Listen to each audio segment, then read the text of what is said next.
महाराष्ट्र में मुख्यमंत्री कौन बनेगा, इन सवालों के बीच एकनाथ शिंदे ने सरेंडर कर दिया है। ठाणे में प्रेस कॉन्फ्रेंस कर शिंदे ने कहा कि मैंने राज्य के लिए काम किया है और आगे भी करता रहूंगा। मुख्यमंत्री बीजेपी का होगा और मैं उसे पूरे मन से स्वीकार करूंगा।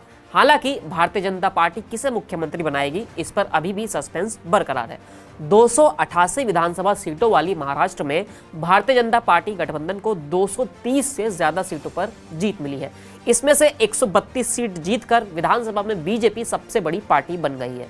ठाणे में 18 मिनट के अपने मराठी प्रेस कॉन्फ्रेंस में एकनाथ शिंदे ने यहां पर कई बातें कही। उन्होंने कहा कि जब मुझे मुख्यमंत्री पद की जिम्मेदारी मिली तब विकास के मामले में महाराष्ट्र तीसरे नंबर पर था, मैंने इसे पहले नंबर पर लाया। महाराष्ट्र में महिलाओं ने एक तरफा हमारे पक्ष में जनादेश दिया है, हमने उनके लिए लाडकी बहन योजना शुरू की थी। शिंदे ने आगे कहा कि मैं अपना काम आगे भी जारी रखूंगा। मुख्यमंत्री पद पर फाइनल फैसला बीजेपी को लेना है।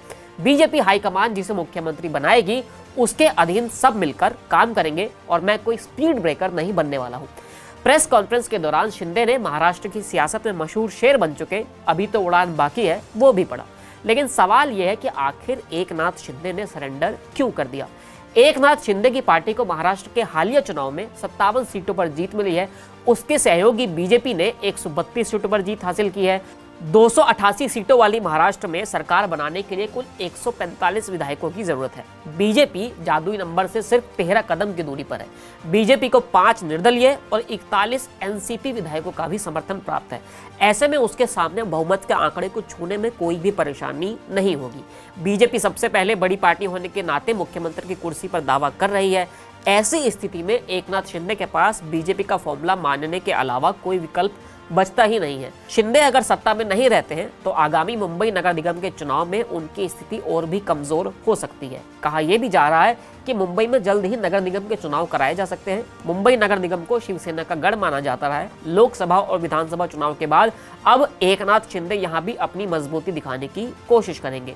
एकनाथ शिंदे ने भले ही सीएम पद पर से अपना दावा पीछे ले लिया है, लेकिन बीजेपी के भीतर भी सीएम पद पर सस्पेंस बरकरार है। कहा यह जा रहा है कि बीजेपी पर्यवेक्षक भेजकर पहले विधायकों की राय लेगी और फिर नए मुख्यमंत्री का चुनाव करेगी। गठबंधन के भीतर भी मुख्यमंत्री पद पर आम सहमति बनाने के लिए एकनाथ शिंदे, अजीत पवार, देवेंद्र फडणवीस को दिल्ली बुलाया गया है। एकनाथ शिंदे ने खुद इसकी पुष्टि की है कि शिंदे ने यह भी कहा है कि महायुति की बैठक होगी, फिर इसके बाद फैसला होगा। पिछले 1 साल में बीजेपी की तरफ से मध्य प्रदेश, राजस्थान, छत्तीसगढ़, ओडिशा और हरियाणा में नई सरकार बनाई गई है।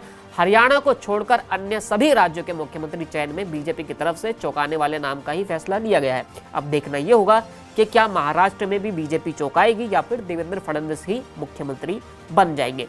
फिलहाल इस वीडियो में इतना ही, फिर मिलेंगे नई वीडियो के साथ। शुक्रिया।